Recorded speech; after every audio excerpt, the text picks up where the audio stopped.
नमस्कार दोस्तों, मैं आप सबका स्वागत करता हूँ हमारे चैनल विद्यारंभ। हाँ।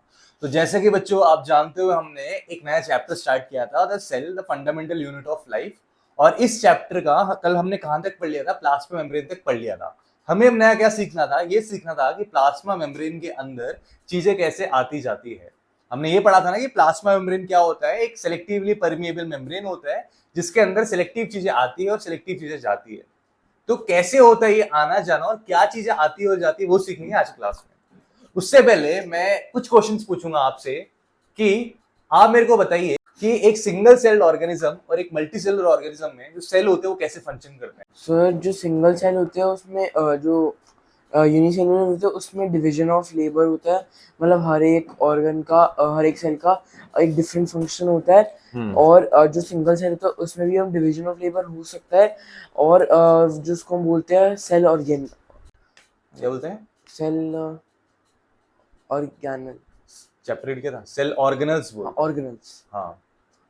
तो यूनिसेलुलर जो एनिमल्स होते हैं, ऑर्गेनिजम्स होते हैं ना, उनके अंदर एक अकेला जो सेल होता है ना, उसी के अंदर जो बहुत सारी चीजें होती है वो काम करती है। डिफरेंट डिफरेंट फंक्शंस वो कैरी ऑन करते हैं। खाने का खाना खाने का खाना। जैसे आपने जो भी खाना खाया वो उस सेल की मदद से होता है। उसके बाद जो भी वेस्ट प्रोड्यूस हो उस वेस्ट को इजेक्ट करना वो भी उस सेल की मदद से ही होता है। वो सिंगल सेल ही सब कुछ काम करता है। तो अब आपका सेकंड क्वेश्चन ये है, क्या सारे सेल का स्ट्रक्चर सेम होता है, शेप सेम होता है? सारे हाँ होता है। होता है। अच्छा, ह्यूमन सेल के अंदर सारे सेल्स एक जैसे दिखते हैं? मतलब अगर मैं ह्यूमंस का बोन का सेल निकालूं, ब्लड सेल निकालूं, नर्व सेल्स निकालूं, तो सारे सेल के स्ट्रक्चर सेम होंगे? स्ट्रक्चर नहीं, उसके अंदर की सारा कौन क्या बोलते हैं? नहीं, मैंने पूछा स्ट्रक्चर के बारे में। पूछा देखने में स्ट्रक्चर क्या अलग हो शेप और सकता है। साइज वगैरह सब कुछ सेम अलग हो होता है? सकता है। अलग हो सकता है। Yes, good. तो अलग अलग बॉडी पार्ट के फंक्शन पे डिपेंड करता है कि सेल का स्ट्रक्चर कैसा होगा। लेकिन सेल के अंदर के जो भी मटेरियल्स होते हैं ना वो ऑलमोस्ट सेम होते हैं। हाँ। अभी तक हमने ये देखा था कि सेल के अंदर क्या क्या चीजें होती है। एक तो साइटोप्लाज्म नाम का लिक्विड होता है, साइटोप्लाज्म, प्लाज्मा मेम्ब्रेन होता है, एक न्यूक्लियस एक जो न्यूक्लियस मिडिल होता है, में होता है, बीच में होता है, और क्या बोलते हैं, हाँ ये तीन चीजें होती हैं। तो अभी हमने सबसे पहले सीखेंगे प्लाज्मा मेम्ब्रेन के बारे में। तो कल मैंने आपको बताया था जो प्लाज्मा मेम्ब्रेन है, ये प्लाज्मा मेम्ब्रेन क्या करता है? ये मेम्ब्रेन क्या करता है, आपके सेल के अंदर बहुत सारी चीजें आ भी सकती है और आपके सेल के अंदर से बहुत सारी चीजें बाहर भी जा सकती है।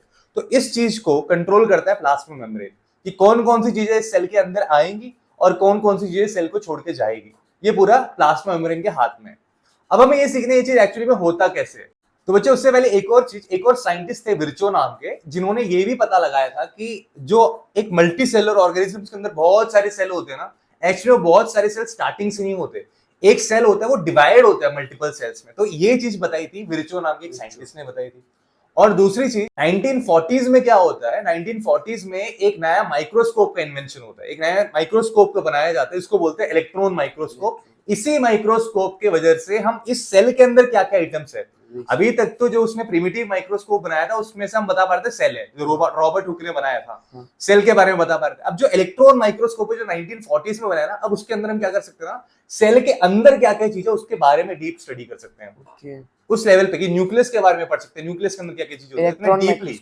हाँ, इलेक्ट्रॉन माइक्रोस्कोप से न्यूक्लियस के बारे में पढ़ सकते हैं, न्यूक्लियस के अंदर क्या क्या चीजें होती है इतने डीप में। मतलब माइक्रोस्कोप के अंदर और भी और माइक्रोस्कोपिक लेवल पे जा सकते हैं। तो बच्चों कल मैंने आपको ये पढ़ाया था कि सबसे पहले 1665 में रॉबर्ट हुक नाम के एक साइंटिस्ट ने सेल के बारे में पता लगाया कि यार हर एक जो लिविंग ऑर्गेनिज्म होता है उसके अंदर सबसे बेसिक यूनिट ऑफ लाइफ जो होता है ना, फंक्शनल यूनिट हो गया, स्ट्रक्चरल यूनिट हो गया, उसे क्या बोलते हैं? सेल बोलते हैं। अच्छा, उसके बाद क्या होता है? उसके 9 साल बाद क्या होता है? 1674 में लियोनहुक नाम का जो एक साइंटिस्ट होता है वो क्या करता है, पॉन्ड में जाता है और वहां पे जाके फ्री लिविंग ऑर्गेनिजम्स होते हैं, सिंगल सेलुलर ऑर्गेनिजम्स होते हैं, उनको ऑब्जर्व करता है माइक्रोस्कोप से।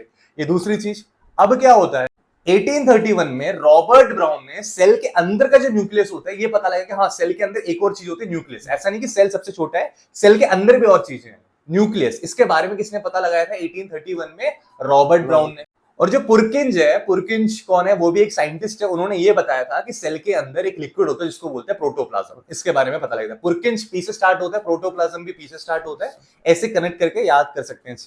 इसमें एक और इंपॉर्टेंट थ्योरी जिसको बोलते हैं सेल थ्योरी, जो पता लगाया गया था स्वेडन और स्वैन के द्वारा।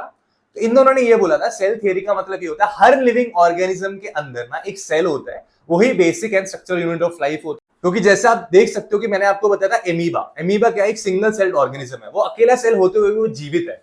तो इसका मतलब सेल ही है वो चीज, बेसिक यूनिट ऑफ लाइफ इसलिए बोलते हैं सेल को। तो ये उन्होंने बताया था, इन्होंने श्लेडन और श्वैन ने। और इसी सेल थियरी को जो हमारे श्लेडन और श्वैन के द्वारा दिया गया था, इसी को फर्दर एक्सप्लेन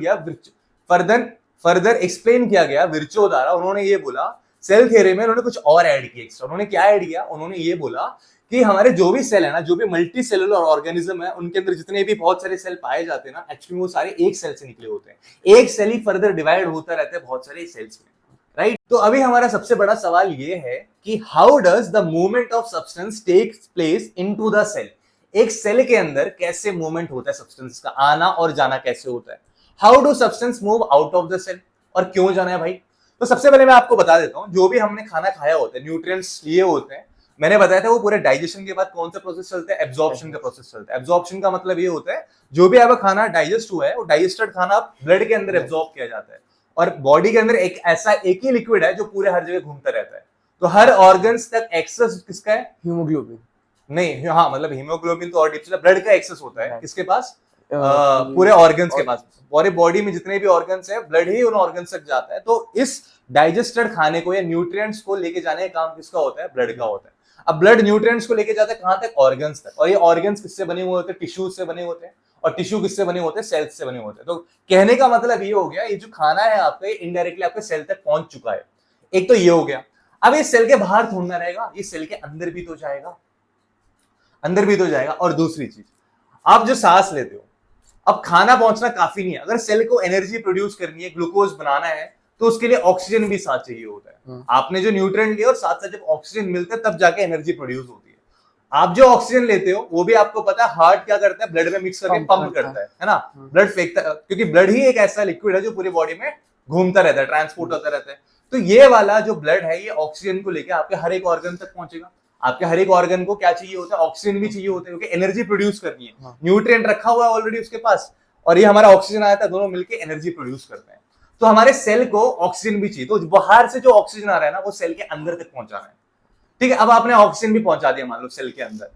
अब सेल के अंदर ऑक्सीजन पहुंच गया, तो अब दोनों जो हमारा न्यूट्रिएंट है और ऑक्सीजन दोनों मिलकर एनर्जी प्रोड्यूस करेंगे। और इस प्रोड्यूस करने के दौरान एक नया चीज निकल के आता है जिसको बोलते हैं कार्बन डाइऑक्साइड, जो कि वेस्ट होता है, जो सेलुलर वेस्ट होता है, जिसकी कोई जरूरत नहीं होती, उसे बाहर भेजना होता है हमें। वो ही क्या करते हैं, वो क्या होता है, वो जो ब्लड के अंदर ही वो CO2 मिलके आता है और वापस हार्ट से फिर लंग्स में चला जाता है, और लंग्स के थ्रू हम ब्रीथ आउट कर देते हैं, उसी कार्बन डाइऑक्साइड को करते हैं। तो ये जो प्रोसेस है ना, कार्बन डाइऑक्साइड सेल से पहले बाहर आया होगा, तभी तो जाके खून में मिला होगा। तो बाहर कैसे आया, ये चीज समझेंगे आज वाली क्लास में हम। तो जो आपके बॉडी के अंदर जो कार्बन डाइऑक्साइड और ऑक्सीजन जो आपके सेल के अंदर जा रहा है ना, जा रहा है या बाहर आ रहा है, वो हो रहा है एक प्रोसेस की वजह से, जिसको फिजिक्स में बोलते हैं डिफ्यूजन। साइंस में क्या बोलते हैं, डिफ्यूजन बोलते हैं इसको। डिफ्यूजन में क्या होता है, डिफ्यूजन के अंदर मतलब ये होता है कोई भी सब्सटेंस हाई कॉन्सेंट्रेशन से हमेशा लो कॉन्सेंट्रेशन की तरफ जाएगा। कॉन्सेंट्रेशन, हाई कॉन्सेंट्रेशन का मतलब मैं समझाता हूं। जैसे कि आपने सांस लिया, ठीक है, आप सांस ले रहे हो, ऑक्सीजन आपके सेल तक पहुंच गया। अभी सेल के अंदर क्या है, ऑक्सीजन कम है, सेल के बाहर ऑक्सीजन ज्यादा है। तो देखा जाएगा सेल प्लाज्मा मेम्ब्रेन क्या करेगा, प्लाज्मा मेम्ब्रेन एक तरह से एक बाउंड्री है, बाहर के एनवायरनमेंट और सेल के अंदर के मटेरियल्स के लिए एक बाउंड्री का काम करता है। तो अब देखा जाए तो सेल के अंदर क्या है, ऑक्सीजन की कमी है, और सेल के बाहर क्या है, ऑक्सीजन ज्यादा मात्रा में प्रेजेंट है। तो यहाँ पे क्या होगा, ऑक्सीजन जो होगा वो हाई कॉन्सेंट्रेशन से लोअर कॉन्सेंट्रेशन की तरह ऑटोमेटिकली मूव कर जाएगा। अब ऐसे ही क्या होगा, मान लो आपका ऑक्सीजन अब अंदर मूव कर गया। मैंने बोला खाना न्यूट्रिएंट ऑलरेडी प्रेजेंट है आपके सेल के अंदर, दोनों मिलेंगे एनर्जी प्रोड्यूस करेंगे। अब एनर्जी प्रोड्यूस करने के दौरान पे क्या होगा, कार्बन डाइऑक्साइड भी बाई प्रोडक्ट की तरह प्रोड्यूस हो जाएगा, जिसकी कोई जरूरत नहीं है हमें, उसे हमें बाहर फेंकना है सेल से। तो क्या होगा, आपके सेल के अंदर एक्सेसिव कार्बन डाइऑक्साइड बनता जाएगा, बनता जाएगा, बनता जाएगा। कंपैरेटिवली सेल के बाहर कार्बन डाइऑक्साइड कम होगा। तो अब आपके सेल के अंदर कार्बन डाइऑक्साइड की मात्रा बहुत ज्यादा है और सेल के बाहर कार्बन डाइऑक्साइड की मात्रा बहुत कम है। अब इससे क्या होगा, डिफ्यूजन होगा यहाँ पे, कि आपका जो सब्सटेंस है, जो इस जो प्लाज्मा मेम्ब्रेन है, इसके अंदर बहुत ज्यादा मात्रा में कार्बन डाइऑक्साइड सेलुलर वेस्ट है और बाहर है नहीं। तो अब क्या होगा, इस सेमी परमेबल मेम्ब्रेन के थ्रू ये जो कार्बन डाइऑक्साइड है जो एक्सेस में है बहुत ज्यादा, वो चले जाएगा बाहर की तरफ। अच्छा, समझ रहे हैं। बट सर कार्बन डाइऑक्साइड क्यों जाएगा, ऑक्सीजन क्यों नहीं? ऑक्सीजन को जाएगा, ऑक्सीजन तो ऑलरेडी एनर्जी बनाने के लिए न्यूट्रिएंट के साथ मिक्सअप हो चुका ना, तो सर यूज्ड अप हो चुका ना ऑक्सीजन। हाँ वो हो गया, बट सर अगर सेल में उसका कार्बन डाइऑक्साइड कुछ काम ही नहीं है, तो सर वो अंदर क्यों आने देता है उसको? तो कार्बन डाइऑक्साइड आया कौन ने अंदर? अच्छा। ऑक्सीजन। और जब खाना हमारा था, जो हम खाना खाया था, न्यूट्रिएंट्स जो हमने लिए हुए थे, वो न्यूट्रिएंट्स और वो ऑक्सीजन जब रिएक्ट करता है तब जाके वो बनता है। वो ऑटोमेटिकली बनता है सेल के अंदर, आता नहीं है कहीं बाहर से, वो ऑटोमेटिकली बन जाता है जिसकी हमें कोई जरूरत नहीं होती। तो इस कार्बन डाइऑक्साइड को हमें बाहर फेंकना होता है। तो वो आता थोड़े अंदर से। हमारा हीमोग्लोबिन जो है वो कार्बन डाइऑक्साइड के साथ बाइंड होता ही नहीं है, वो बाइंड होता है ऑक्सीजन के साथ। तो अंदर तक तो कार्बन डाइऑक्साइड पहुंच ही नहीं सकता। मतलब अगर तू एयर में तो सब कुछ है, नाइट्रोजन भी है, ऑक्सीजन भी है, कार्बन डाइऑक्साइड भी है, लंग्स तक सब पहुंच जाएगा, लेकिन लंग्स से फिर आगे नहीं जा पाएगा। क्यों? कि जो ब्लड है ना, ब्लड के अंदर जो हीमोग्लोबिन होता है, जो सेल होता है, हीमोग्लोबिन होता है, वो सिर्फ बाइंड होता है ऑक्सीजन के साथ, बाकी किसी के साथ बाइंड ही नहीं होगा, तो बाहर ही चले जाएगा ना। तो अंदर तक तो पहुंचता नहीं है। ये जो कार्बन डाइऑक्साइड प्रोड्यूस हो रहा है, ये ऑक्सीजन और न्यूट्रिएंट के रिएक्ट होने की वजह से प्रोड्यूस हो रहा है। रिएक्ट तो होंगे ही ना, एनर्जी प्रोड्यूस करने में, जीवित रहना है तो रिएक्ट तो होंगे। ऑक्सीजन और न्यूट्रिएंट्स एक सेल के अंदर जाते हैं ब्लड के थ्रू, वहाँ पे एनर्जी प्रोड्यूस होने के लिए कार्बन डाइऑक्साइड बनता है। हाँ, मतलब होने के बाद कार्बन डाइऑक्साइड बनता है जो फिर वो बाहर भेज देता है। हाँ, कार्बन डाइऑक्साइड सेलुलर वेस्ट बोलते हैं इसको, जो ब्लड के थ्रू बाहर जाता है। हमने पढ़ा था वेन्स और आर्टरीज क्या करती है। आर्टरीज क्या करते हैं? प्योर ऑक्सीजन को लेके जाती है ऑर्गन्स तक लेके जाती है, और वेन्स क्या करती है? उन्हीं ऑर्गन से जो CO2 वाला ब्लड है उसको वापस लेके आते हैं, क्योंकि सेल तक पहुंचाने का काम था। सेल के अंदर CO2 प्रोड्यूस हो गया, अब CO2 को बाहर लेके आता भी ब्लड है। अब दोनों के लिए अलग अलग पाइप्स दे रखे हैं, एक होता है आर्टरी, एक होता है वेन।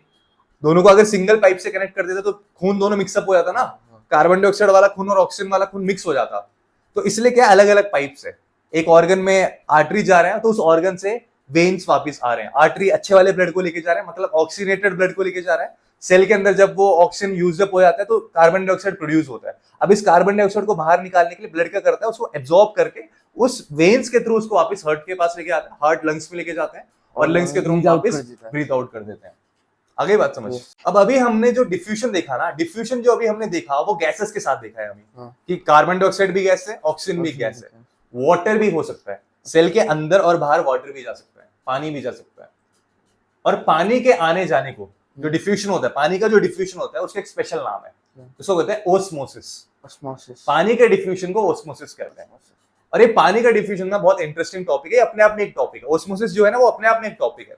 अब जैसे कि क्या होता है, मान लो, देखो यहाँ देखो बच्चों, यहाँ पे ना एक सेल है, मान लो ये आपका सेल है, ठीक है। इस सेल के अंदर आपको पता है बहुत सारे सेल ऑर्गेनल्स होते हैं, माल भरे होते हैं। इसके अंदर लिक्विड भी होता है, पता है हमें, लिक्विड वाले फॉर्म भी होता है, इसके अंदर लिक्विड होता है। उस लिक्विड के अंदर क्या होते हैं? बहुत सारे सेल ऑर्गेनल्स होते हैं। अब मान लो मैंने क्या करा, यहाँ पे इसको एक मैंने ग्लास में रख दिया। इस ग्लास में मैंने एक सोल्यूशन रखा, सोल्यूशन, ये सोल्यूशन है पानी, यहां तक इसके अंदर, हाँ, ये पानी है। और इस पानी के अंदर मान लो मैंने सॉल्ट जो है ना, सॉल्ट मिक्स कर रखा है, सॉल्ट मिक्स कर रखा है यहाँ पे। ओके। अब देखो जो मैंने यहाँ पे सेल बनाया था ना, सेल जो मैंने बनाया था, ये सेल मैंने बनाया था, इस सेल के अंदर भी पानी होगा। हाँ। इस सेल के पानी के अंदर भी क्या होगा? बहुत सारे सेल ऑर्गेनल्स और बहुत सारे मटेरियल्स जो होंगे वो ऐसे मिक्स्ड अप होंगे। हाँ। यहाँ पे अब यहाँ पे पता है क्या होता है, ये जो बाहर वाला जो प्लाज्मा मेम्ब्रेन है, ये कंपेयर करता है कि कॉन्सेंट्रेशन कहाँ पे ज्यादा है। किसका कॉन्सेंट्रेशन? सोल्यूट का कॉन्सेंट्रेशन। सोल्यूट क्या होता है? सोल्यूट का मतलब ये होता है, ये जो पानी है ना, ये सॉल्वेंट होता है। पानी क्या होता है? सॉल्वेंट होता है। सोल्यूट होगा, सोल्यूट नमक होगा। हाँ, जो आप उस पानी में ऐड करते हो ना, जैसे शुगर ऐड किया आपने, सॉल्ट ऐड किया, तो ये सारे सोल्यूट होते हैं। तो सोल्यूट का क्या, जो पानी जो मूव करता है ना, जो पानी मूव करता है, is always towards higher solute concentration. Water always move towards higher solute concentration. Okay, higher solute concentration. पानी का मूवमेंट हमेशा हायर सोल्यूट कॉन्सेंट्रेशन की तरफ होता है। इसका मतलब क्या हुआ सर? इसका मतलब ये हुआ कि सबसे पहले हमारा प्लाज्मा मेम्ब्रेन क्या करेगा? चेक करेगा भाई, अच्छा मेरे अंदर, सेल के अंदर क्या है कि कॉन्सेंट्रेशन बाहर वाले से ज्यादा है या कम है।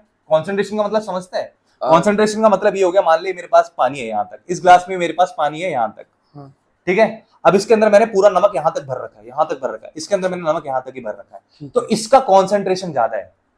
समझ रहे हैं? इसमें कॉन्सेंट्रेशन ज्यादा है। कॉन्सेंट्रेशन का मतलब नमक भरा पड़ा है यहाँ तक एकदम। इसका मतलब इसका कॉन्सेंट्रेशन कम है, इसको डाइल्यूट बोलते हैं। ये डाइल्यूट है और ये कॉन्सेंट्रेटेड है एकदम। अच्छा, तो पूरा फिल्ड है और वो डाइल्यूटेड, मतलब उसमें अमाउंट कम है, सोल्यूट का अमाउंट कंपैरेटिवली वाटर से कम है। इसको कंपेयर करेंगे तो यहाँ पे क्या है, सोल्यूट का अमाउंट बहुत ज्यादा है वाटर के रिस्पेक्टिव। तो वाटर से रिलेटिवली क्या है, यहाँ पे सोल्यूट का कंटेंट जो है ज्यादा है।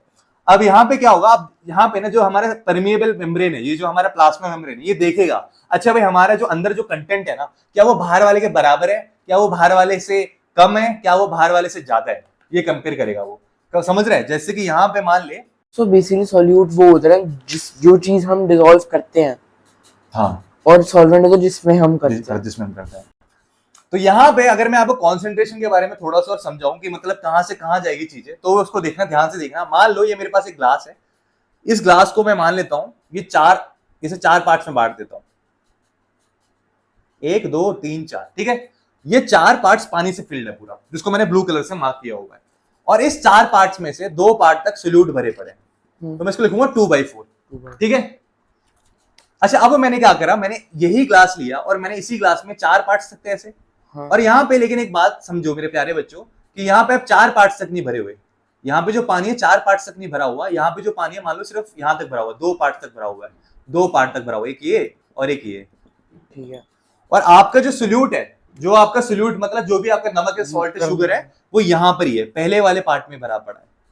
समझ रहे हो? हाँ। तो यहाँ पे एक्चुअली में इसको मैं क्या बोलूंगा, सोल्यूट मेरा जो मेरा टोटल पानी कितना है, 1 2 पार्ट्स में भरा हुआ है, और इस 2 पार्ट में सिर्फ एक पार्ट में ये मेरा नमक, जिसको मैं क्या बोलता हूँ, सोल्यूट बोलता हूँ। तो यहाँ पे मेरे प्यारे बच्चों दोनों जगह पे कॉन्सेंट्रेशन सेम एक्चुअली में देखा जाए तो 2/4 क्या होता है एक्चुअली में, 1/2 तो होता है ना, तो यहाँ पे कॉन्सेंट्रेशन सेम है, ऐसे बोलते हैं एक्चुअली में कॉन्सेंट्रेशन, कंपैरिजन ये होता है, ठीक है। तो कभी क्या होता है, हायर कॉन्सेंट्रेशन होता है। अगर हायर कॉन्सेंट्रेशन कैसे होगा, मान ले कि यहाँ पे ना ये जैसे यहाँ पे चारों तक पानी भरा हुआ था, मान ले यहाँ पे भी चारों तक पानी भरा हुआ है, चारों पार्ट्स में पानी भरा हुआ है, लेकिन यहाँ पे सिर्फ 2 पार्ट्स में नमक था। अब मैं कह रहा हूँ यहाँ पे 2 पार्ट्स में नहीं, यहाँ पे मैं कह रहा हूँ 3 पार्ट्स में नमक भरा हुआ है, तो सर ये हाई तो ये कॉन्सेंट्रेशन हाई हो गई इसकी, और इसकी कॉन्सेंट्रेशन कम हो गई। अब जब ऐसा होता है ना, तो पता क्या होता है, अब ये मान लो आपका सेमी परमेबल मेम्ब्रेन है, ये मान लो आपका मेम्ब्रेन है, ये वाला ये मेम्ब्रेन है, ये प्लाज्मा मेम्ब्रेन बोलो, सेमी परमेबल मेम्ब्रेन बोलो, या आपका क्या हो गया, सेल वॉल नहीं, एक और नाम है इसका, plasma membrane, cell membrane, cell wall अलग चीज, उसमें मतलब अभी। तो अब क्या होगा, यहाँ पे सेमी परमेबल मेम्ब्रेन चेक करेगा कॉन्सेंट्रेशन कहां पे ज्यादा है। अब देखो कॉन्सेंट्रेशन यहाँ पे बदल चुका है, यहाँ पे जो कॉन्सेंट्रेशन था वो क्या था भाई, 2/4 था, मतलब 2 पार्ट्स में सॉल्ट था और पूरा 4 पार्ट्स में पानी था। यहाँ पे पूरे चारों पार्ट्स में पानी है, लेकिन सॉल्ट की कॉन्सेंट्रेशन ज्यादा है, 3 पार्ट में सॉल्ट भरा हुआ है, तो यहाँ पे सॉल्ट का कॉन्सेंट्रेशन ज्यादा है, इसका मतलब ये कॉन्सेंट्रेटेड है। हाँ। इसके कंपैरिजन में तो इसको मैं डाइल्यूट बोलूंगा, तो अब आपका सेमी परमेबल मेम्ब्रेन पता है क्या करेगा, अब देखो इतनी पानी की जरूरत है नहीं यहाँ पे, सेमी परमेबल मेम्ब्रेन क्या करता है, हमेशा ये कोशिश करते हैं ऑस्मोसिस के अंदर या डिफ्यूजन के अंदर, ये कोशिश होती है कि दोनों जगह कॉन्सेंट्रेशन को सेम रखा जाए, दोनों जगह कॉन्सेंट्रेशन को क्या रखा जाए, सेम रखा जाए। तो यहाँ पे जो एक्सेस ऑफ वाटर है ना, वो यहाँ चले जाता है, इसको एक तरह से इक्वल बनाने के लिए, कॉन्सेंट्रेशन इक्वल बनाने के लिए एक्सेस ऑफ वाटर जो यहाँ पे है वो यहाँ चले जाता है, क्योंकि ये डाइल्यूट है, इसको इतने पानी की जरूरत नहीं है, और ये कॉन्सेंट्रेटेड है, मतलब इसको थोड़ा और पानी चाहिए डाइल्यूट होने के लिए। तो दोनों को एक इक्वल बैलेंस फॉर्म में लेके आने के लिए जो यहाँ पे एक्सेस ऑफ वाटर प्रेजेंट होगा ना, वो वहां पे पहुंच जाएगा, सारा पानी नहीं जाएगा, इतना पानी जाएगा कि दोनों एक तरह से इक्वल हो जाए। अच्छा, तो वो मेम्ब्रेन से बाहर चला जाएगा, ब्लड में मिक्स हो जाएगा। मैंने ये बोला ही नहीं कि सेल के अंदर एक्सेस वाटर, तो वो डिपेंड करता है कि एक्सेस वाटर सेल के अंदर है या बाहर है, अभी तो कंडीशंस आएंगे, अभी तो मैं सिखाने जा रहा हूँ कि क्या होगा, किस कंडीशन में बाहर जाएगा और किस कंडीशन में अंदर आएगा। तो ये तो मैं तेरे को समझा रहा हूँ कि डाइल्यूट, कॉन्सेंट्रेटेड, मेम्ब्रेन, ये सारी चीजें अभी जब मैं पढ़ाऊंगा ये सारी चीजें बार बार आएंगी, तो एकदम से नया नहीं लगना चाहिए सारा टर्म। अब समझ गया ना कॉन्सेंट्रेटेड क्या होता है, डाइल्यूट क्या होता है। कॉन्सेंट्रेटेड का मतलब होता है इसमें सोल्यूट भरा पड़ा हो, तो हमेशा क्या होता है कि जो पानी होता है वो डाइल्यूट से कॉन्सेंट्रेटेड की तरफ जाने की कोशिश करता है, ताकि दोनों को एक बैलेंस में लेके आ पाए। ठीक है, समझ रहा है, दोनों को एक बैलेंस में लेके आ पाए। तो अब जो मैं कहना चाहता हूं, मेरा मतलब ये है कि मान ले फॉर एग्जांपल तूने यहाँ पे क्या कर रखा है, ये तेरे जो भी है सॉल्ट सॉल्यूशन है तेरा, हाँ। इसमें सॉल्ट इतना भरा पड़ा है, हाँ। अब मान ले कि यहाँ पे जो सेल के अंदर जो मटेरियल है ना वो बहुत ज्यादा भरा पड़ा है, सेल के अंदर ना एकदम मतलब बहुत भीड़ लगी हुई है, सेल के अंदर जो भी तेरे सोल्यूट है, मान ले जो भी तेरे सेल ऑर्गेनल्स वो भरे पड़े, जो भी मटेरियल्स वो भरे पड़े बहुत ज्यादा एज कंपेयर टू बाहर वाले एनवायरनमेंट से। अब भाई परमेबल मेम्ब्रेन देखिए यार, बाहर तो डाइल्यूट है, बाहर तो कम है कंपैरेटिवली। अब क्या होगा कि ये वाला जो होगा ये डाइल्यूट सॉल्यूशन होगा, डाइल्यूट होगा ये, और ये जो होगा ये कॉन्सेंट्रेटेड होगा। अब मैंने तेरे को क्या बताया था, पानी जो होता है हमेशा डाइल्यूट से कॉन्सेंट्रेटेड की तरफ जाता है। अब भाई यहाँ पे परमेबल मेम्ब्रेन देखेगा यार, पानी तो यहाँ पे जाता है एज कंपेयर टू सोल्यूट बहुत ज्यादा है, तो पानी का जो फ्लो होगा ना वो अंदर की तरफ हो जाएगा। अच्छा, अंदर की तरफ, always towards higher solute concentration. Higher solute concentration cell के अंदर है तो जो पानी है वो सेल के अंदर जाना चालू हो जाएगा। ऐसा नहीं है कि सेल से बाहर नहीं जाएगा, बाहर भी जा रहे होंगे पानी, पानी बाहर भी जा रहा होगा, लेकिन जो बाहर जा रहा होगा वो बहुत कम मात्रा में जा रहा होगा, और जो अंदर आ रहा होगा बहुत ज्यादा मात्रा में आ रहा होगा। तो मैं नेट अगर डिफ्यूजन की बात करूं तो नेट डिफ्यूजन क्या हो रहा होगा इस केस में, अंदर की तरफ हो रहा होगा, क्योंकि वो ज्यादा है। हाँ, तो ऐसे सॉल्यूशन को, यहाँ पे जो ऐसे सॉल्यूशन है, इस सॉल्यूशन को मैं बोलता हूं हाइपोटोनिक सॉल्यूशन। हाइपोटोनिक सॉल्यूशन बोलता हूं, जहां पे सॉल्यूशन डाइल्यूट होता है, मतलब कि सोल्यूट की मात्रा बहुत कम है, सोल्यूट लो होता है, सोल्यूट लो होता है, हाइपोटोनिक सॉल्यूशन इसको बोलते हैं। और इसमें क्या होता है, जब सारा पानी सेल के अंदर चले जाता है ना, तो सेल फूलना चालू हो जाता है, स्वॉलन अप हो जाता है। अब सारा पानी सेल के अंदर आ गया, जो सेल ऐसा दिखता था वो सेल ऐसा बन गया, स्वेलिंग हो गई सेल के अंदर। आगे बात समझ। अच्छा, अब केस नंबर 2, ये तो केस नंबर 1 है। अब केस नंबर 2 क्या होता है, केस नंबर 2 ये है कि अभी जो मेरा ये पानी है ना, यहां तक पानी है, और यहां पे इसके अंदर एक सेल डाल दिया मैंने, एनिमल सेल, प्लांट सेल, कोई भी एक सेल डाल दिया। तो इस सेल के अंदर मान ले कि जो तेरे मटेरियल्स है ना, इस सेल के अंदर जो तेरा सोल्यूट, जो सेल के अंदर जो भी मटेरियल्स है वो बहुत कम मात्रा में, ये सोल्यूट है, हाँ, कम मात्रा में। अब मान ले जो तेरे इसके अंदर जो मटेरियल्स है, जो तेरा जो सॉल्यूशन है, सॉल्ट सॉल्यूशन है, इसमें सॉल्ट भरा पड़ा है, तूने भाई 3-4 चम्मच एक साथ डाल दिए, इतना ज्यादा कर दिया, इतना ज्यादा वो कर दे, कॉन्सेंट्रेटेड कर दिया पूरे सॉल्यूशन को। तो अब क्या होगा भाई, प्लाज्मा मेम्ब्रेन देखेगा यार कॉन्सेंट्रेशन कहाँ ज्यादा है, बाहर ज्यादा है या अंदर ज्यादा है। अब वो देखेगा यार कॉन्सेंट्रेशन तो बाहर ज्यादा है, और ओस्मोसिस के डेफिनेशन के हिसाब से क्या होता है, हमेशा पानी मूव करता है हायर सोल्यूट कॉन्सेंट्रेशन की तरफ। अब हायर सोल्यूट कॉन्सेंट्रेशन तो बाहर है, तो जो इसके अंदर का जो पानी जो होगा ना इसके पास ऑलरेडी, वो भी बाहर निकल जाएगा इसके अंदर से। अच्छा, तो बाहर आ जाएगा और बाहर मिक्सअप हो जाएगा इसके साथ, ताकि इसको इक्वल बना पाए। ठीक है। तो इसको, इसमें क्या होगा, इस केस में क्या होगा, इस केस में ऐसे सॉल्यूशन को क्या बोलते हैं, कॉन्सेंट्रेटेड सॉल्यूशन क्या बोलते हैं, हाइपरटोनिक सॉल्यूशन बोलते हैं, हाइपरटोनिक सॉल्यूशन बोलते हैं, हाइपरटोनिक सॉल्यूशन। तो सर वो बाहर अपना पानी इसलिए भेजता है ताकि वो बाहर सॉल्यूट मिक्स बैलेंस कर पाए, अंदर का, सेल के अंदर का माल और सेल के बाहर का जो माल है ना, उस माल के हिसाब से वाटर एक जैसे हो, उस एक रेशियो में हो, समझ रहा है, परसेंटेज सेम हो, रेशियो सेम हो दोनों का। अब यहाँ पे क्या होगा, जब सेल के अंदर का सारा पानी चले जाएगा ना, जो सेल ऐसा था वो ऐसे बन जाएगा, अच्छा, छोटा हो जाएगा, श्रिंक हो जाएगा। अब ऐसा नहीं है कि यहाँ पे सारा का सारा पानी सिर्फ बाहर जा रहा है, पानी अंदर भी आ रहा होगा, लेकिन मैंने बोला कि नेट जब देखते हैं तो क्या होता है, मोस्टली जो पानी होता है बाहर की तरफ जा रहा होता है। नेट जब डिफ्यूजन देखते हैं तो मोस्टली पानी बाहर की तरफ जा रहा होता है। हम नेट देखते हैं, नेट डिफ्यूजन देखते हैं। एक ये वाले भी समझ आ गया, हाइपरटोनिक सॉल्यूशन का भी समझ आ गया, हाइपोटोनिक सॉल्यूशन का भी आ गया। अब आती है केस नंबर 3। सर वो छोटा सा बन गया। अब मेरे प्यारे बच्चों, अब एक और कंडीशन यहाँ पे क्या है कि अगर मेरे पास एक सॉल्ट सॉल्यूशन है, ये ना मेरा सॉल्ट सॉल्यूशन, और इसके अंदर मान लो सॉल्ट इतना है, अभी मैं ये पानी बना रहा हूं, अब इसके अंदर सॉल्ट क्या है, ये सॉल्ट मैंने ऐसे बना दिया, ये सॉल्ट है। अब ये आपका सेल में अगर बना दूंगा यहाँ पे, इस सेल के अंदर क्या होगा, इस सेल के अंदर जितने वो प्रेजेंट होंगे, आपके सोल्यूट प्रेजेंट होंगे, वो देखा। अब आपका प्लाज्मा मेम्ब्रेन चेक करेगा यार कॉन्सेंट्रेशन कहां पे ज्यादा है। अब मान ले इन केस कॉन्सेंट्रेशन दोनों जगह सेम है, कॉन्सेंट्रेशन दोनों जगह सेम है, तो उस केस में क्या होता है, जितना पानी इस सेल के अंदर आ रहा होता है ना, उतना पानी सेल से बाहर जा रहा होता है। तो अगर मैं नेट बात करूं ना, तो नेट तो कैंसिल आउट हो रहा है, कुछ फर्क ही नहीं पड़ रहा, तो जितना जा रहा है उतना बाहर, जितना अंदर आ रहा है उतना बाहर जा रहा है, तो नेट तो सेल पे कोई फर्क नहीं पड़ेगा। तो ऐसे सॉल्यूशन को जहां पे इस सेल के अंदर के बराबर है कॉन्सेंट्रेशन उस सॉल्यूशन के अंदर भी, तो ऐसे सॉल्यूशन को मैं बोलता हूं isotonic solution. Isotonic solution equal है यहाँ पे, मतलब अगर ये डाइल्यूट है तो अंदर वाले भी डाइल्यूट है, अगर ये कॉन्सेंट्रेटेड है तो इक्वली कॉन्सेंट्रेटेड है, अंदर वाला सेल के अंदर वाले जितने माल है वो भी कॉन्सेंट्रेटेड है। आ रही बात समझ? तो मेरे प्यारे बच्चों, जो ओस्मोसिस होता है ना, वो एक स्पेशल केस ऑफ डिफ्यूजन होता है, जहां पे आपने देखा ना, यहाँ पे 3 कंडीशंस है। ऐसा नहीं डिफ्यूजन में क्या होता है, डिफ्यूजन में सीधा था कि आपका जो गैस है वो हमेशा हायर कॉन्सेंट्रेशन से लोअर कॉन्सेंट्रेशन की तरफ जाएगा, लेकिन पानी के साथ अलग हिसाब है। पानी के साथ क्या हिसाब है, पानी हमेशा हायर सोल्यूट कॉन्सेंट्रेशन की तरफ जाएगा, जहां पे आपका माल ज्यादा है ना कंपैरेटिवली पहले वाले से, उस तरफ पानी का ज्यादा मूवमेंट होगा। मैं आशा करता हूं आपको जो भी मैंने अभी भाई तो मैं आशा करता हूं जो भी मैंने अभी आपको पढ़ाया वो अच्छे से समझ आ गया होगा। कोई भी डाउट है ना तो आप क्या करना, कमेंट सेक्शन में लिख के बताना मुझे। अब इसका ना मैं एक और एक्सपेरिमेंट से बता सकता हूँ हम क्या कर सकते हैं। हमने एक एग लिया, ठीक है, मुझे क्या करना है, मुझे उस एग शेल को रिमूव करना है। तो मैंने उस एग को उठा के HCl के अंदर डाल दिया, हाइड्रोक्लोरिक एसिड के अंदर डाल दिया, जिससे कि वो जो एग शेल है जो कैल्शियम कार्बोनेट का बना होता है वो निकल जाता है। अब उसके अंदर सिर्फ उसके एक बाहर की एक लेयर बची होती है, एक आउटर कोटिंग बची होती है उस एग की।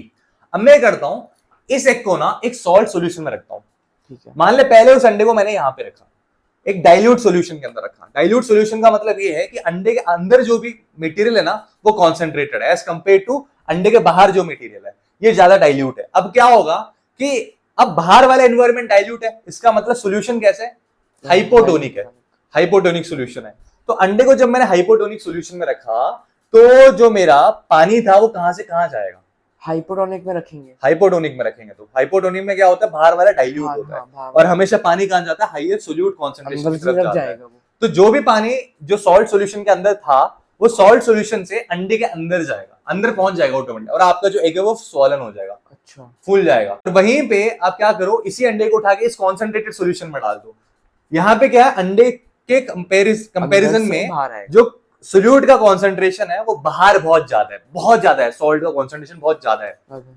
तो यहाँ पे क्या होगा, अब देखा जाएगा तो कॉन्सेंट्रेशन कहां पे ज्यादा, बाहर ज्यादा है। और मैंने बताया ऑस्मोसिस के अंदर क्या होता है, वाटर का मूवमेंट होता है टुवर्ड्स हायर सोल्यूट कॉन्सेंट्रेशन। अब अंदर अंडे के अंदर कंपैरेटिवली सोल्यूट का कॉन्सेंट्रेशन कम है, तो अंडे के अंदर जितना भी लिक्विड था ना वो सारा का सारा बाहर इस सॉल्ट सोल्यूशन के अंदर आ जाएगा। इसको कहते हैं ऑस्मोसिस।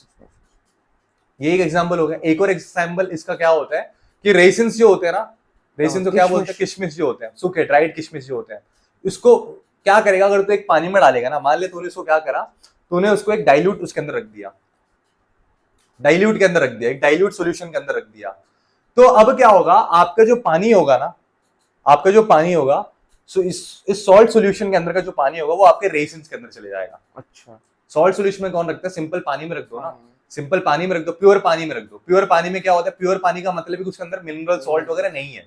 तो अब क्या होगा, और रेसिन का मतलब कुछ तो प्रेजेंट होगा रेसिन के अंदर, उस किशमिश के अंदर कुछ तो प्रेजेंट होगा ना, कुछ तो कॉन्सेंट्रेशन होगी ना। तो अब बाहर बहुत ही ज्यादा डाइल्यूट है, प्योर पानी है, कुछ भी नहीं है उसके अंदर, एकदम सोल्यूशन हाइपोटोनिक है। अब इस सोल्यूशन के अंदर का जितना भी पानी है ना उसको बैलेंस करने के लिए, अंदर और बाहर बैलेंस हो जाने के लिए क्या होगा, ये पानी सीधा इस किशमिश के अंदर मूव कर जाएगा, तो किशमिश फूल जाता है। अब मान लो इसी को आपने क्या करा है, इसी किशमिश को उठा के आपने कॉन्सेंट्रेटेड सॉल्ट सॉल्यूशन के अंदर आ दिया, मान लो, तो क्या होगा, जितना वो फूला था ना, जितना वो फूला था, अब वो क्या हो जाएगा, श्रिंक हो जाएगा। क्यों? क्योंकि अब आपका बाहर वाला एनवायरनमेंट ज्यादा कॉन्सेंट्रेटेड है। अब पानी किशमिश के अंदर से बाहर वाले एनवायरनमेंट तो हो जाएगा। हाँ, ट्राई करके देख। लोग डालते भी है ना किशमिश को, पानी में डाले खाते हैं, पानी में डालते हैं, तो पानी में देखियो, पानी में डालने से पहले बहुत पतला होगा, श्रिंक्ड होगा, और पानी में डालने के बाद कुछ देर बाद देखियो उसको कैसे वो थोड़ा सा फूल जाएगा, क्योंकि पानी उसके अंदर आ चुका होता है। सर अंगूर से बनता है ना वो?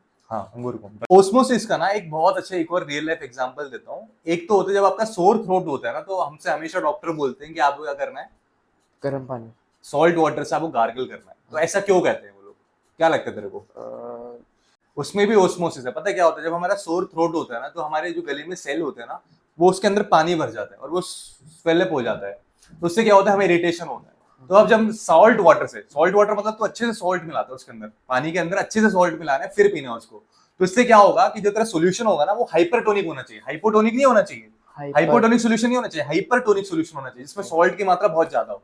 तो जैसे ही वहां तू पिएगा उसको गार्गल करने के लिए, तो पानी जब वहां पहुंचेगा ना, कॉन्सेंट्रेटेड हाइपरटोनिक सोल्यूशन वहां पहुंचेगा ना, तो क्या होगा कि सेल जो था फूला था, अब सेल के अंदर जो माल है वो डाइल्यूट है, बाहर वाला कॉन्सेंट्रेटेड है, तो अब पानी का मूवमेंट कहां से कहां होगा, जो अंदर सॉल्ट हायर कॉन्सेंट्रेशन की तरफ होगा। जो मेरा हायर कॉन्सेंट्रेशन था, पानी का मूवमेंट वहां की तरफ होगा। अब गले के अंदर जो सेल था वो सॉलन अप था due to water, excess of water. अभी जो पानी है ना ये बाहर की तरफ मूव करेगा, इससे क्या होगा, एक टेम्पररी रिलीफ मिलता है हमें। ओस्मोसिस का एक प्रैक्टिकल एप्लीकेशन ये है। मोस्टली जो यूनिसेलुलर फ्रेश वाटर ऑर्गेनिजम्स है या फिर जो प्लांट्स है ना, वो मोस्टली क्या होते हैं, वो गेन करते हैं पानी को। इसका मतलब है कि मोस्टली जो यूनिसेलुलर ऑर्गेनिजम्स और प्लांट्स होते हैं ना, वो कॉन्सेंट्रेटेड होते हैं एक्चुअली में, उनके अंदर मटेरियल ज्यादा भरा होता है एज कंपेयर टू बाहर वाला एनवायरनमेंट। तो इसलिए वो क्या करते हैं, वो गेन करते हैं पानी को बाहर से। बाहर वाले मोस्टली क्या होता है, हाइपोटोनिक होता है। वो जिस एनवायरनमेंट में वो होते हैं वो डाइल्यूटेड होता है। जैसे फॉर एग्जांपल बताऊं मैं, रूट, हमने पढ़ा था ना, रूट सॉइल में से पानी को एब्जॉर्ब करता है। वो एब्जॉर्ब ऑस्मोसिस से तो करता है। रूट के अंदर क्या है, कॉन्सेंट्रेशन बहुत ज्यादा है, मतलब पानी की कमी है और मटेरियल बहुत ज्यादा है, कम पानी के अंदर बहुत सारे मटेरियल्स भरे पड़े हैं। और बाहर क्या है, बारिश हुआ, सॉइल में बहुत पानी है और पानी का कॉन्सेंट्रेशन, मतलब पानी बहुत ज्यादा है और सोल्यूट बहुत कम है बाहर वाले एनवायरनमेंट में। तो रूट क्या करता है, रूट के सेल्स क्या करते हैं, उस जो बाहर वाले जो एक्सेस पानी था उसको अपने अंदर ले लेते हैं, खींच लेते हैं। तो रूट के पास क्या हो जाता है, पानी आ जाता है, एक्सेस वाटर आ जाता है। जो डिफ्यूजन होता है ना, वो लाइफ के अंदर ना एक बहुत बड़े इंपॉर्टेंट एक प्रोसेस होता है जिसमें exchange of gas and water होता है। भाई बॉडी के अंदर मैंने तो वो बताया, गैसेस भी और वाटर भी एक्सचेंज होना बहुत इंपॉर्टेंट है। वाटर जो होते हैं, जो मिनरल्स होते हैं वो वाटर के अंदर ही होते हैं, वाटर्स के साथ ही वो मिनरल्स हमारे सेल्स के अंदर पहुंचते हैं, तो वाटर का भी अंदर पहुंचना बहुत ज्यादा इंपॉर्टेंट है सेल के। तो पानी का और गैसेस का जो भी आना जाना होता है वो डिफ्यूजन वाले प्रोसेस से होता है, तो इसलिए डिफ्यूजन बहुत इंपॉर्टेंट प्रोसेस है। पर डिफ्यूजन ही है ना पेरेंट नेम, तो डिफ्यूजन अच्छा। बोल ओस्मोसिस बोल, कोई फर्क नहीं पड़ता। गैस का वाटर का डिफ्यूजन होता है, लेकिन गैस वाले को डिफ्यूजन नहीं बोलते, वाटर वाले को स्पेशली ओस्मोसिस बोलते हैं। तो जो हमारे प्लाज्मा मेम्ब्रेन होता है ना वो बहुत फ्लेक्सिबल होता है। भाई फ्लेक्सिबल तो होना ही पड़ेगा ना, आपको फूलना है, आपको श्रिंक होना है, तो एक तरह से रबर की तरह सोच के देख, इलास्टिक की तरह सोच के देख, कभी कि वो सिर्फ खिंच रहा है कभी दब रहा है, कभी खिंच रहा है कभी दब रहा है। तो प्लाज्मा मेम्ब्रेन कैसा होता है? फ्लेक्सिबल होता है, फ्लेक्सिबल होता है। और ये जो प्लाज्मा मेम्ब्रेन है ना, ये लिपिड्स और प्रोटीन से बना होता है। लिपिड्स का मतलब होता है फैट्स, फैट और प्रोटीन से बना हुआ होता है ये जो प्लाज्मा मेम्ब्रेन है आपका। और प्लाज्मा मेम्ब्रेन को आप सिर्फ इलेक्ट्रॉन माइक्रोस्कोप जिसको 1940 में बनाया गया था, तो उसी से आप देख सकते हो प्लाज्मा मेम्ब्रेन को, उसके अलावा किसी और चीज से प्लाज्मा मेम्ब्रेन नहीं दिख सकता। तो इसी सेल के फ्लेक्सिबिलिटी की वजह से ना बहुत सारे ऐसे यूनिसेलुलर ऑर्गेनिजम्स होते हैं जो अपने इसी फ्लेक्सिबिलिटी का यूज करके बहुत सारे प्रोसेस करते हैं। जैसे फॉर एग्जांपल, आपने पिछले साल पढ़ा होगा, एमीबा के पास क्या होता है? सूडोपोडिया होता है। सूडोपोडिया और कुछ नहीं होता, जो उसकी जो प्लाज्मा मेम्ब्रेन है ना ये फ्लेक्सिबल हो जाती है अपने जैसे, मतलब सूडोपोडिया का मतलब होता है फॉल्स फीट, नकली टांगे, असली में नहीं है, वो लग रहा है कि वो टांगे है। तो जो एमीबा होता है वो अपनी शेप को ऐसे चेंज करता है ना कि ऐसे टांगों जैसे वो बना लेता है, और जो खाना होता है उस खाने के अराउंड आ जाता है और उसको एनगल्फ कर लेता है, अपने अंदर खींच लेता है फूड वैक्यूल्स के थ्रू। तो जो ये जो होता है ना, इसको बोलते हैं एंडोसाइटोसिस। जो अभी आपको मैं बता रहा था कि जो हमारा प्लाज्मा मेम्ब्रेन होता है वो फ्लेक्सिबल होता है, वो अपने शेप को चेंज कर सकता है। कुछ प्लाज्मा मेम्ब्रेन जैसे कि एमीबा हो गया, एमीबा का जो प्लाज्मा मेम्ब्रेन है वो अपनी शेप चेंज कर सकती है, फ्लेक्सिबल होता है। तो उसके अंदर से क्या निकल के आता है? स्यूडोपोडिया निकल के आता है, मतलब वो अपनी शेप ऐसे चेंज कर लेता है टांगों जैसे। स्यूडोपोडिया का मतलब होता है फॉल्स फीट। तो अब क्या होता है, ये जब ऐसे अपने टांगों को, मतलब अपने प्लाज्मा मेम्ब्रेन को ऐसे एलोंगेट करता है कि वो जो खाना जब उसके पास आ जाता है ना, तो क्या करता है, उस खाने के अराउंड अपने स्यूडोपोडिया को पूरा बिछा देता है। हाँ। अब क्या होता है, ये जो स्यूडोपोडिया है इसको एनगल्फ कर लेते, अपने अंदर खींच लेते है खाने को। बात आई समझ? इसी प्रोसेस को बोलते हैं एंडोसाइटोसिस। क्या बोलते हैं? एंडोसाइटोसिस बोलते हैं इस प्रोसेस को। हाँ, तो जो सेल के अंदर बहुत सारे मटेरियल्स है ना जो बाहर से आते हैं, एक्सटर्नल एनवायरनमेंट से सेल के अंदर जो मटेरियल्स आते हैं ना, उसी प्रोसेस को हम बोलते हैं एंडोसाइटोसिस बोलते हैं। जैसे कि अमीबा के प्रोसेस में हुआ, उसका खाना था वो बाहर वाले एनवायरनमेंट में था, लेकिन उस बाहर वाले एनवायरनमेंट से प्लाज्मा मेम्ब्रेन के अंदर या सेल के अंदर वो खाना आया, तो इस प्रोसेस को क्या बोलते हैं? एंडोसाइटोसिस बोलते हैं। साइटो का मतलब होता है सेल, एंडोसाइटोसिस।